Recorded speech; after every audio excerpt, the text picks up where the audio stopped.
Hare Krishna, Dandavad Pranams. Então a gente estava falando como é auspicioso, né? Você ouvir, né?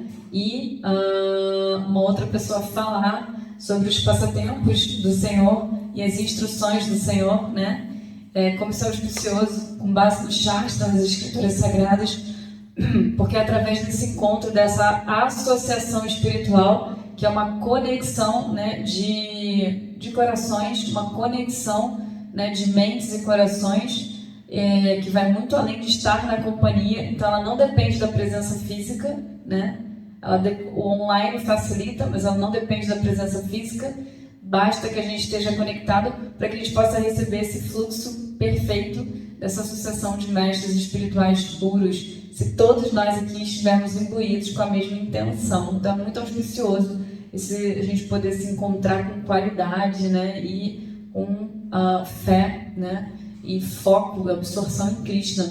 Por isso que hoje a gente resolveu trazer essa meditação no Maha Mantra. Às vezes a gente canta as outras canções, as pessoas não entendem, às vezes não tá sabendo a letra, mas o Maha Mantra, a gente sabe que é uma oração de amor a Deus, né? É um mantra supremo, é o próprio Krishna, é um mantra que nos conecta ao próprio Senhor, né? É o próprio Senhor na nossa língua. E quanto mais a gente se absorve nessa meditação, mais a gente se absorve em Krishna. Então é muito poderoso, a gente vai passar a fazer mais vezes isso nessa meditação.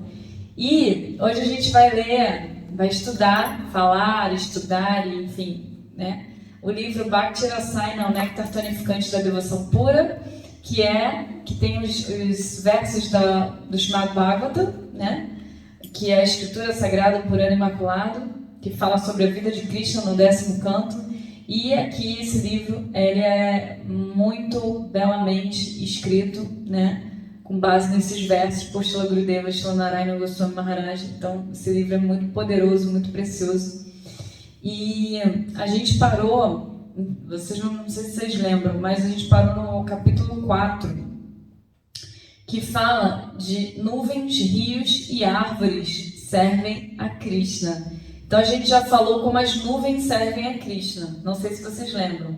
Então a gente já falou bastante, mas em resumo, né, a Gurudeva ele fala que essa união das nuvens, né, no momento em que Krishna sente muito calor, quando ele está na colina de Govardhana, levando as vacas para o pastoreio, e aí as nuvens elas se unem, né? E elas começam a entrar num êxtase amoroso e elas vertem lágrimas de amor, e são essas lágrimas que banham Krishna e seus associados e refrescam o Senhor. Então essa é a história, né, de como as nuvens, né, essa é a história dos fatos, né, de como as nuvens servem a Krishna. Então eu também disse que a gente falou aqui como a gente pode, sempre que estiver chovendo, meditar nisso, né? Que Krishna está se refrescando nesse momento. E aí a gente passou dentro de cada um dos 11 versos, Srila Gurudeva cita mais versos ainda do Srimad Bhagavatam. Então tem 11 capítulos com 11 versos principais, mas cada capítulo tem mais versos ainda, né? Então o próximo verso que fala dos rios, eu vou ler rapidamente novamente para poder relembrar. Nadyastada tadiyopadarya mukunda gitam avartala krishita manobhava bhaganam vegaha alingana gitam nurmi bujai murari grihanti padayugalam kamalo paharaha. Então, Srimad Bhagavatam 10.21.15. E aí, só retomando aqui, fala o seguinte: ó Sakis, quando os rios de Vrindavana, liderados pelo rio Yamuna, ouviram a vibração da flauta de Krishna, suas concorrentes pararam completamente e as águas começaram a subir, como se estivessem tomadas de desejo, com seus braços erguidos, formando as ondas que se agitavam para tocar e oferecer flores aos seus pés de lótus. Então aqui esse verso fala do serviço dos rios. Muito interessante a gente pensar nisso, né? Porque lembrando, tudo que existe, isso aqui a gente está falando de Vrindavana, né? A gente não está falando dos rios aqui desse mundo material, a gente está falando dos rios de Vrindavana. E como a gente já falou, tudo no plano transcendental é feito de Vishuddha Sattva, de matéria transcendental, né? E os rios, as nuvens, as vacas, qualquer pessoa, né? Qualquer ser inanimado tem sentimentos espirituais que são mais elevados que os nossos. Então é surpreendente a gente poder se imergir, se absorver nesses sentimentos para que a gente um dia também possa sentir isso. Né? Que é assim que acontece. Quando a gente ouve sobre aquilo, né, e se absorve naquilo e se associa, né, com o mestre espiritual e pede misericórdia, dessa forma o sentimento ele é passado para o nosso coração, né? E lembrando, como eu já falei, a associação não depende da presença física. Então a gente pode se associar aqui com o Srila Gurudeva, a gente pode se associar com ele, né? Com o Srila Prabhupada, com o Srila Bharati Maharaja, e não depende da presença física deles. Então, a gente pode...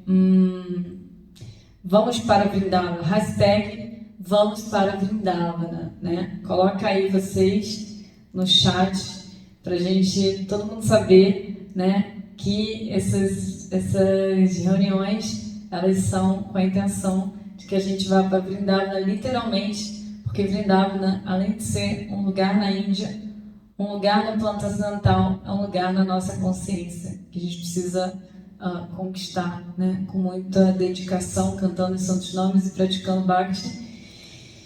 E é a causa do alívio de todas as misérias. Se você procura por liberação, né? Não precisa se preocupar, não precisa buscar por conhecimento e tantas coisas difíceis. Porque se você conquista um pouquinho de Bhakti, você já tem tudo isso. Então aqui, os rios sagrados, né? A gente está sendo falado aqui como esses rios servem a Krishna. Isso aqui, né? Uma Gopi está falando isso no verso de Bhagavatam, falando desses rios de Vrindavana, que eles são liderados por um rio que se chama Rio Yamuna, né? Yamuna Devi. A manifestação de Yamuna Devi é o rio Yamuna, que é onde Krishna realizava doces passatempos, né? Radha e Krishna realizavam doces passatempos. E aí já foi falado, né? A gente já falou sobre isso, que a água começou a subir, né? Primeiro elas pararam completamente, depois elas subiram e, inundadas de um desejo de servir a Krishna, elas foram tocar os pés de lótus dele e oferecer flores aos seus pés de lótus. E, gente, pensa que não, mas isso parece que é história, mas é a essência de todos os Vedas, né? Quanta coisa a gente ouve falar, né? Em termos de conhecimento védico, né? Ou seja, de conhecimento, de yoga, de tantas coisas que podem, talvez, aliviar um pouco da ansiedade, mas veja que Krishna e as escrituras, a Bhagavad Gita e o próprio Srimad Bhagavatam é a essência de todo o conhecimento védico. Então, por mais simples que pareça, pode ser complexo se a gente tenta entender com o intelecto, né? Mas a lógica é essa: quanto mais a gente se absorve no lugar que a gente quer chegar, né, naquilo que a gente tem como meta, mais próximo da meta a gente fica.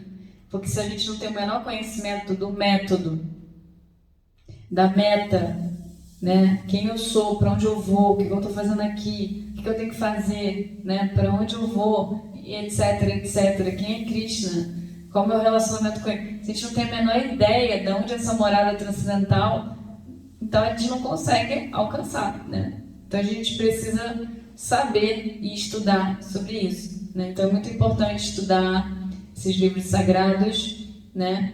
Como Padeshamrita, que ensinam controle da mente, dos sentidos e tantas coisas. Quando acabar esse livro, pode ser que a gente retome esse estudo, comece esse estudo, chamado Bhagavatam, Bhagavad Gita, né? E aqui a gente está, na verdade, estudando o chamado Bhagavatam através desse livro, né? Então, esse serviço das nuvens, né? Olha que coisa, né?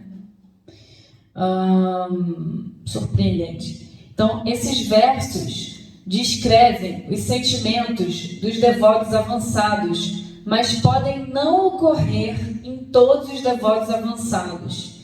Eles são os sentimentos exclusivos das gopis. Gopis, já falamos, são essas associadas do Senhor, né, no plano transcendental, cujo humor é o mais elevado, né? Nós temos o humor de neutralidade, humor de servidão, também tem o humor de amizade, de parentalidade, de família, né? E também de amor apaixonado ou extraconjugal.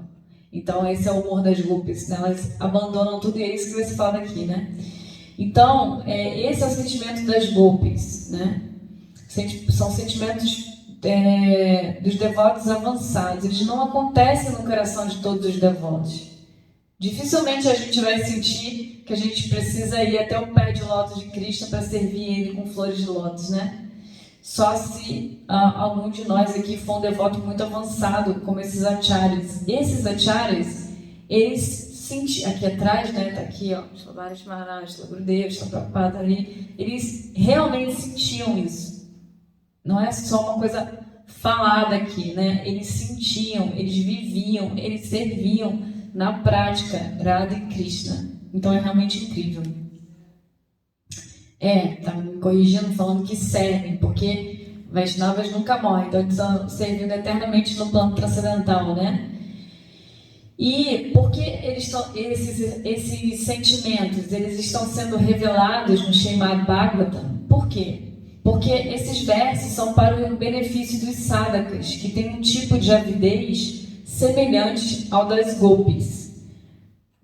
Por se lembrarem sempre desses versos, sadhakas, nós, os praticantes da vida espiritual, por se lembrarem sempre desses versos, um dia, em alguma vida, essa maravilhosa bhava, esse maravilhoso sentimento dos anseios das gopis, em se encontrarem com Krishna, entrará em seus corações. Então, por nós nos lembrarmos sempre desse verso enquanto a gente canta os santos nomes, né? Em algum momento, isso vai entrar no nosso coração de verdade. Não vai ser só uma coisa que a gente está aqui ouvindo ou falando, né, intelectualmente. Mas a gente vai ter realização, essa é a palavra, autorrealização.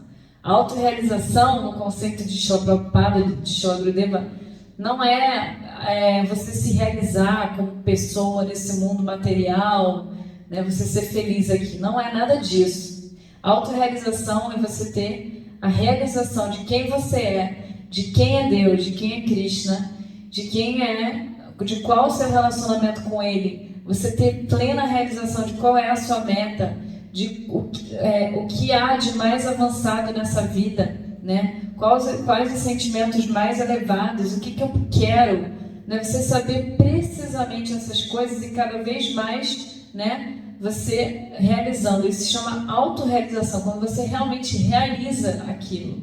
Não só é um conhecimento teórico, mas você realiza, né, quem eu sou, quem é Krishna, qual o meu relacionamento com Ele e como isso se desdobra na minha vida, onde é Vrindavana, né, onde é a morada transcendental. Porque, sinceramente, quem é que acha que a vida verdadeira é nesse mundo material de dor, sofrimento, miséria, vírus, doença, angústia, tristeza, depressão, ansiedade? Não é esse mundo. Não tem lógica. A lógica não pode ser essa. Se um dia eu vou abandonar esse corpo, já começa por aí. Aqui não é a minha casa verdadeira, né? Esse corpo aqui, daqui a pouco vai embora. Então, quanto mais a gente investe nisso, em vida espiritual, mais feliz a gente vai ser, né? Então, essa é a lógica. Então, enquanto as gopis estão sentadas em seus lares, né? Então, as gopis, elas sempre se lembravam desse... Não, na verdade, antes está falando, por se lembrarem sempre desses versos, já falei, um dia, esse maravilhoso sentimento, né, de avidez das gopis vai adentrar nosso coração. Então, as gopis, enquanto elas estão sentadas, né, em seus lares, surge dentro delas um tipo de sentimento, um bhava, né? Quando esse sentimento diminui, imediatamente surge outro e outro e outro. Isso é chamado bhava sabalya, onde um bhava é saboreado inteiramente e depois aparece outro e outro e outro. Então, assim, essa sequência de sentimentos, de êxtases espirituais, é chamado de bhava sabalya. E é isso que acontece com as gopis, né? A cada momento, né, elas têm um tipo de êxtase diferente, né? Isso é vida espiritual, né? Isso é vida transcendental. Então elas estão sempre tendo vários tipos de sentimento em relação a Krishna e elas estão sempre em êxtase, elas estão sempre felizes. Não tem nenhuma outra preocupação na cabeça delas, nenhum anseio, nenhum medo, nenhuma angústia. Então isso é vida espiritual. Então, onde elas saboreiam o sentimento profundamente, depois outro e outro e outro. O significado desse verso é que, enquanto as gopis estão olhando o Yamuna, né, o rio Yamuna, elas dizem, ó amiga, ó Saki, ao ouvir a canção da flauta de Mukunda, o rio vai levar-lhe o lótus como presentes, com os seus milhares de braços, e oferecê-los como Puspanjali aos pés de lótus de Krishna. As ondas do rio pararam de surgir e foram criados redemoinhos. O redemoinho é um símbolo de Manobhava, o rio de prema, de amor puro por Krishna. Então, quando elas ouvem essa canção, né, quando os rios ouvem essa canção, essa melodia tão poderosa da flauta de Krishna, eles ficam em êxtase, né? E eles vão fluindo, né? Oferecendo Puspanjali, essa oferenda de flores aos pés de Krishna. E o redemoinho, na verdade, representa esse prema, né? Esse amor puro por Radha e Krishna, né? Então, quem é o esposo de Yamuna, do rio Yamuna, de Yamuna, né? De Manasiganga, que é outro rio sagrado, e de todos os rios de Vraj. Quem é o esposo? É o oceano, porque elas seguem para se encontrar com ele. Então veja que não é só as gopis que têm esposo para dificultar a vida. Os rios sagrados também têm, porque na verdade são devis, né? São entidades celestiais divinas, né? Seres divinos, servas eternas de Radharani. Yamuna Devi é uma serva de Radharani e de Krishna, e ela se manifesta como um rio. Então, todos esses rios, eles têm uma forma espiritual transcendental, né? E servem a Radha e Krishna. Então, aqui dizendo, esses rios, o esposo desses rios sagrados é o oceano. Mas esses rios não seguem tão facilmente até seu esposo. A melhor delas é aquela que é a mais querida de Bhagavan, Kalindi. Então, Kalindi Yamuna Kali Kadamberavada. Tem uma canção que fala, né, desse rio. Aquela que nasce da montanha Kalinda. Kalindi é aquela cuja água, por receber o toque de Krishna, ou Anjana das gopis, assumiu a cor Sham de Krishna. Então Kalindi tem uma cor enegrecida, né? Como seu coração foi roubado pelo som da flauta de Krishna, as ondas dos seus sentimentos de bhava eram como se, os seus sentimentos espirituais, eram como se fossem suas mãos levando um presente de lótus. Na expressão Kamalo Pahara, para ser oferecido aos pés de lótus de Krishna. Então, Kalindi, ela tinha essa função, né? Como se as suas mãos, né? Então, Ela teve o coração roubado pelo som da flauta de Krishna, e essas ondas de sentimentos espirituais que existe nesse rio sagrado é como as suas mãos levando, né, flores para Radha Krishna.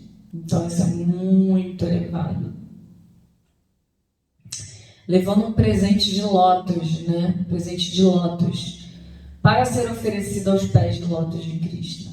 As ondas foram consideradas os longos braços de Kalindi, e não havia só 2 braços, mas milhares de braços em torno dos pés de Krishna. Então Kalindi, em forma de onda, ela manifestou milhares de braços para oferecer flores de lótus para Krishna. Por quê? Para abraçar aqueles pés, para que ele não pudesse sair de lá. Então elas queriam agarrar Krishna, ela queria agarrar Krishna com seus vários braços, né? E manter Krishna sempre com ela. Então, dessa maneira, depois de oferecer o presente de todo o seu esplendor, os lótus, ela imergiu os pés nos pés de Krishna com suas ondas para agarrá-los, colocando-os em seu coração. Então, depois que ela ofereceu essas flores de lótus, imagina a cena, é uma meditação, literalmente, né? Você imagina o rio Kalindi fluindo com a mesma cor de Krishna, ela ouvindo o som da flauta de Krishna, ela se torna completamente êxtase, ela fica completamente estática, e ela começa a fazer ondas de amor, né? Que são, na verdade, se manifestam braços dessas ondas, que vão até os pés de lótus de Krishna. Vários braços são manifestados, levando flores de lótus para os pés de lótus de Krishna e abraçando, né, abraçando esses pés no seu peito, no seu coração. Então esse é o serviço de Kalindi, né? Esse é o serviço dos rios sagrados. Então as gopis, elas estão dizendo, como? Aí vem a lamentação transcendental. Como podemos agarrar os pés de Krishna desse jeito? Então, é a característica do devoto puro. Ele está sempre achando que ele não está fazendo nada, que ele poderia fazer melhor, que o outro está servindo mais, né? E elas estão sempre ansiosas, muito ávidas para servir a Krishna. Então, elas ficam se questionando, como que eu vou poder agarrar o pé de Krishna desse jeito? Não posso, né? E aí, Gurudeva fala, que elas falam, temos muito medo de ficarmos desgraçadas na sociedade e por isso não podemos ir. Somos incapazes de abandonar nossa situação atual para irmos nos encontrar com Krishna. Mas esse rio está nos indicando, vocês são incapazes de fazer o que fiz. Ao ficarem atraídas pela flauta de Krishna, não foram capazes de largar tudo como fiz, deixando de correr para o meu esposo, o oceano, e colocar todo o seu esplendor aos pés dele?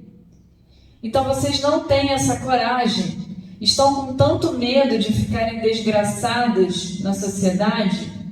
Então, ao mesmo tempo que elas se lamentam, né, Kalindi está falando para ela, vocês são incapazes de fazer o que eu fiz? Eu larguei tudo, larguei meu esposo, que é o oceano, eu não fui ao encontro do meu esposo, eu fui ao encontro de Krishna, eu fui ao encontro do meu Senhor, né? O meu verdadeiro esposo é como mas na verdade as gopis, elas também pensam assim, isso está acontecendo, é um passatempo, né? Porque o verdadeiro esposo dessas gopis, dessas servas, né? Tanto Kalindi como o rio e das gopis, o verdadeiro esposo delas é Krishna, né? É a Krishna que elas servem. Então, a Kalindi está questionando, vocês não são capazes de fazer isso, né? Se vocês se sentem atraídas pela flauta, como que vocês não são capazes de largar tudo? E aí é um questionamento para nós mesmos, para nossa própria mente, né? Por que a gente ainda fica tão apegado a tantas quinquilharias desse mundo material? Por que a gente ainda se apega a tanta coisa, né, que não serve para nada, para droga nenhuma? A verdade é essa. Tem coisa que serve. Tem coisa nesse mundo material que a gente consegue abstrair, né? Como, por exemplo, vamos lá, aqui, ó, a internet, o mundo online está servindo muito nesse momento. Então, mas tanta coisa que a gente passa tanto tempo, perdendo tempo, que não serve para o nosso serviço a Krishna, né? Então, é mais ou menos assim, a gente pode sempre trazer, quando a gente estuda, né, as escrituras, uma reflexão para a nossa própria vida, né? Por que eu não consigo abrir mão do que é caro a mim, né? Dos meus desejos materiais, seja lá o que for, né? Dos mais sutis aos mais grosseiros. Cada um sabe o desejo que tem, né? Por que eu não consigo abrir mão de mim mesmo para ir ter com Krishna, que é o oceano de felicidade? Por que eu quero ir encontrar com o oceano, né? Daquilo que me dá prazer, ao invés de ir ao encontro do oceano do Senhor, do oceano de Krishna? Por que eu sempre quero ir ao encontro do oceano do meu marido, da minha esposa, dos meus filhos, né? É claro que é maravilhoso, já disse várias vezes isso, né? Mas a gente deve manter uma família consciente de Krishna. Nutrir apegos materiais só gera briga, discussão, confusão, né? Então, quanto mais você se apega a Krishna e mais você inspira a sua família a se apegar a Krishna, mais harmonia você tem no ambiente familiar. Então, isso também é uma ciência. Isso também é uma ciência. Não é você abandonar as pessoas, porque não é isso que deve ser feito. E lembrando que aqui a gente está falando de devotas no nível mais avançado lá, né? High level. Porque senão é a renúncia do macaco, né? Que Gurudeva falava que muita gente chegava para ele e falava: mas Gurudeva, eu não posso, né, largar minha família e ir lá para Vrindavan. Gurudeva fala: por quê? Né? Você não está fazendo isso por amor a Krishna, você está fazendo isso porque você tem problema dentro de casa. Então fica lá e tolera, né? O Gurudeva falava isso. Fique onde você está, não seja maluco, crazy, né? Porque às vezes a gente não é por amor, é porque a gente quer alívio de alguma coisa. Então geralmente a gente faz algo movido por isso, né? Na verdade a gente deve agir em função da satisfação do Senhor e a gente não faz. Então é isso aqui que elas estão questionando, a Karine está falando, vocês não são capazes? Se vocês ouvem o som da flauta de Krishna, vocês têm essa capacidade, se vocês se sentem profundamente atraídas, por que vocês não abrem mão de tudo? Se vocês sabem que o que há de mais valioso é os pés de lótus de Krishna, por que vocês também não vão ao encontro desses pés de lótus e deixam para lá tudo, né? Se vão criticar vocês, se vão falar mal de vocês, se vão achar que vocês estão malucas e qualquer coisa, e vai ao encontro da fonte de todo prazer, do oceano, né, da plenitude do amor, que é Krishna. Então ela se questiona. E é o questionamento que a gente deve se fazer. Porque isso aqui é aplicado na nossa vida. Então a gente imediatamente deve fazer esse questionamento. E ela desafia, né? Vocês não têm essa coragem? Vocês estão com tanto medo de ficarem difamados aí na sociedade? Aí elas respondem: não podemos fazer isso e não existe ninguém nesse mundo que seja tão desafortunado quanto nós. Como nascemos nessa condição, somos incapazes de ir nos encontrar com Krishna, para falar com Ele, para servi-lo, porque estamos sempre ocupados com os afazeres domésticos. Mas esse rio abandonou tudo, até mesmo a sua correnteza, e foi abraçar os pés de lótus de Krishna. Então, como esse rio, Kalindi, assim devemos ser nós, né? Pouco a pouco, passo a passo, através da nossa determinação, das nossas práticas espirituais, né? Do nosso empenho nesse processo de autorrealização, a gente também precisa abrir mão do que é caro a nós. Porque o que é caro a nós, nesse momento, daqui a pouco não vai mais existir. Simplesmente vai acabar. Oi? Então, Ele está falando aqui bom, não sei se não está aqui. Tá. Então, por que a gente me desconcentrou aqui? Então, por que a gente também a gente deve trazer isso para a nossa própria vida, né? Por que a gente também não abre mão do que é caro, né? Progressivamente, de repente não dá para abrir mão de tudo, abre de alguma coisa. Vai progressivamente, o Instagram vai cair aqui, eu vou ligar de novo, tá? Porque a gente ficou bastante tempo meditando no Mahamantra, então eu vou ligar novamente aqui para continuar, e aí a gente continua. Então, por que, para poder finalizar aqui, né? Daqui a 10 minutos a gente finaliza. Então, por que a gente não faz a mesma coisa, né? Ele está me chamando a atenção, falando aqui. Peraí, deixa eu ligar aqui o Instagram.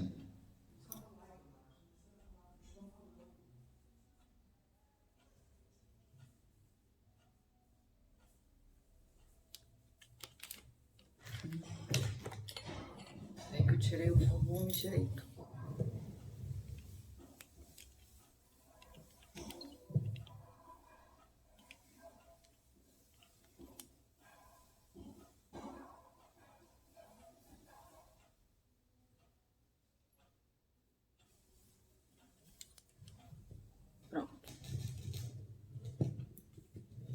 Que aqui cai com 1 hora. Então, gente, na verdade eu esqueci de falar aqui, na verdade, Kalindi é uma expressão de Yamuna, né? Kalindi e Yamuna não são diferentes, né? Então, Madana estava me lembrando sobre isso. Então, assim, é um grande questionamento. Então, fica esse questionamento. Essa é a essência do dia de hoje, né? A própria Kalindi, né? O próprio Rio Sagrado está perguntando para as golpes por que elas não são capazes de abrir mão de tudo e simplesmente não se importarem com a opinião dos outros. Para que se importar com a opinião dos outros? Se você tem, né, esse oceano de felicidade, vai até ele. Então elas falam, não podemos fazer isso e não existe ninguém nesse mundo que seja tão desafortunado quanto nós. Como nascemos nessa condição, somos incapazes de nos encontrar com Krishna, para falar com Ele, para servi-lo, porque estamos sempre ocupadas com os afazeres domésticos, né? Mas esse rio abandonou tudo, até mesmo a sua correnteza, e foi abraçar os pés de lótus de Krishna. Veja como um rio é muito mais elevado do que nós, 1 milhão de vezes mais elevado do que nós. Porque, como eu disse, um rio em Vrindavana, ele é feito de matéria espiritual, e Shura Sattva, e ele possui sentimentos transcendentais. Então, é muito elevado, né?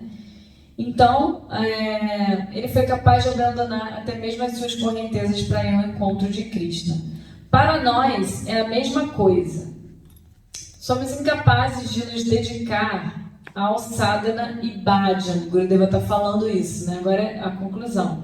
Então, a gente é incapaz de se dedicar à nossa prática espiritual, né? Ao nosso sadhana, à nossa prática diária, ou pelo menos incapazes de nos dedicarmos de forma sincera, não sincera, mas de forma perfeita, como a gente deveria e poderia fazer, que a gente tem condição de fazer, e a gente acaba não fazendo. A gente tem condição de acordar um pouco mais cedo, não acorda. A gente tem condição de cantar mais santos nomes. A gente tem condição de não ficar pensando tanto, né, nas coisas à nossa volta, nas pessoas, e pensar mais em Krishna. A gente tem condição de honrar Mahaprasada. A gente tem condição de fazer o jejum de Ekadasi. Então, o Gurudeva está falando, para nós é a mesma coisa que o Rio Sagrado está falando para as gopis, né?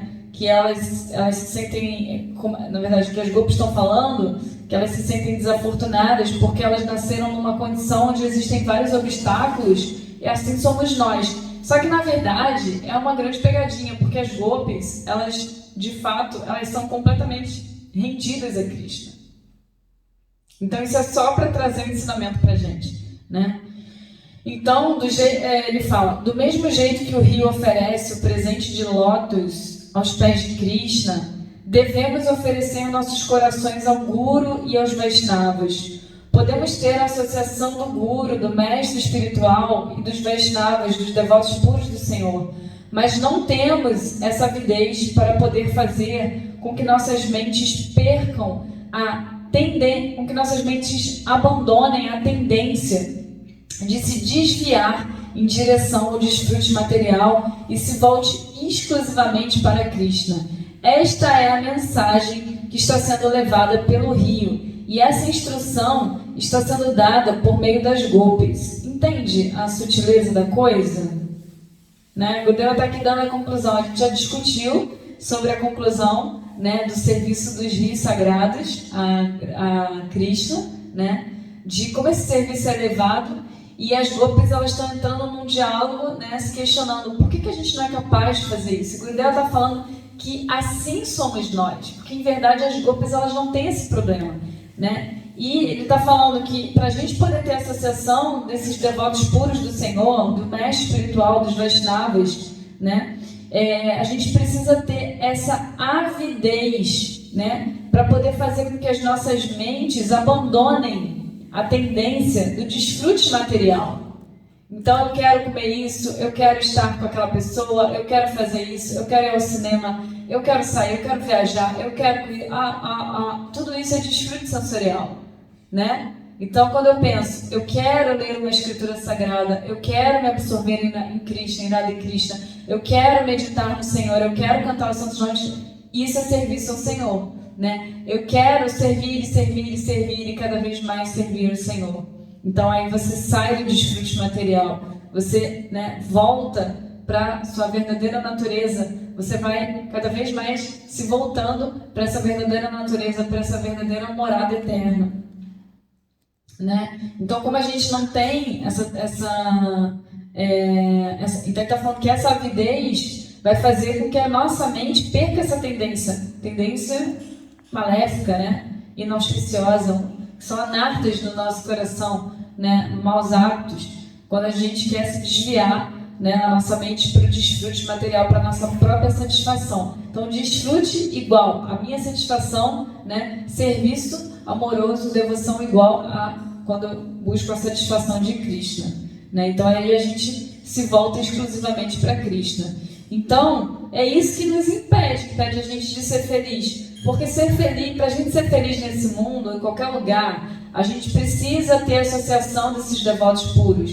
A gente precisa fazer o que a gente foi designado a fazer, que é praticar Bhakti pura, né? Que é fazer o processo de volta para casa. Não tem outra coisa para a gente fazer aqui, né? No mais, a gente está aqui aprendendo, realizando coisas com os nossos familiares, com as pessoas à nossa volta, tudo com essa finalidade de voltar para casa, né? Para que a gente pratica a vida espiritual? Para que a gente possa voltar, para que a gente possa retornar para a nossa verdadeira natureza, voltar para Krishna, para o Senhor, né, para a nossa verdadeira morada. E a gente precisa desviar a nossa mente dessa tendência de desfrute material, treinar a nossa mente, né? A mente ela é treinável, o cérebro ele é treinável. Muitas e muitas vidas, a nossa mente ela teve voltada para o desfrute, então a tendência é que ela fique se voltando de novo, e mais, e mais, e mais, e mais, eu quero, né? E aí você tem que dizer, não, eu não vou te dar isso, né? Você quer isso? Mas eu não vou te dar. Espera um pouquinho, né? Não vai ter. Vamos fazer outra coisa que é mais importante agora. Então, é uma maneira gentil de falar com a sua própria mente, né? Que você não vai dar. E aí você desvia ela do desfrute e dá para ela, né, devoção, serviço amoroso. E aí a gente se volta exclusivamente para Krishna. Essa é a mensagem que está sendo levada pelo rio e essa instrução está sendo dada por meio das gopis. Então, gente, foi muito profundo o que eu já falou, não vou falar mais, porque eu acho que cada passagem que a gente fala precisa absorver um pouco, porque se a gente falar e não consegue praticar, não tem muito sentido. Então, fica essa reflexão, né? Por que assim como os rios sagrados, né, como Kalindi e Yamuna consegue abrir mão do seu esposo, que é o oceano, e ir ao encontro dos pés de lótus de Krishna para abraçar os pés e oferecer flores a ele, por que eu não consigo fazer isso? Por que eu não consigo abrir mão dos meus desfrutes materiais, dos meus desejos, para ir ao encontro do Senhor?